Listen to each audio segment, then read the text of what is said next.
8 ኦርቶዶክሳውያን በተጨማሪ መገደላቸውን ሰምተናል። ትላንትና ከተቀበሩት 21 ኦርቶዶክሳውያን ውጪ በትላንትናው ዕለት የተገደሉ 8 ኦርቶዶክሳውያን አሉ። ዛሬ በ21 በጃዊ አቦ ቤተ ክርስቲያን ተቀብረዋል። ትላንትና የምዕመናንን ቤት ሲያቃጥሉ እንደነበረ መረጃ አድርሰናቸዋል። እንዲሁም ደግሞ ቤተ ክርስቲያኑን በሩን ሰብረው በመግባት አቃቢቷንና የኔ ቢጤ የሆኑትን አይነ ስውር መራመድ መሸሽ የማይችሉትን ገለዋቸዋል። አንድ አባት ደግሞ ቤት ውስጥ አቃጥለዋቸዋል ከነቤቱ።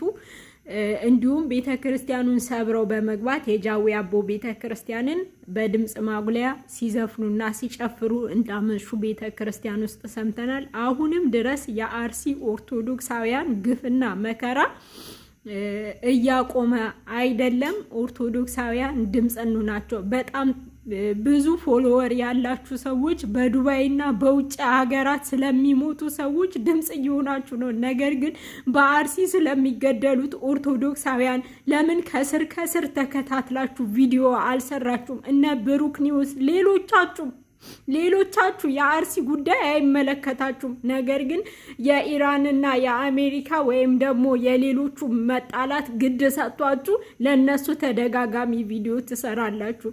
ተው ግን ስለሚሞቱት ኦርቶዶክሳውያን ዝም አትበሉ።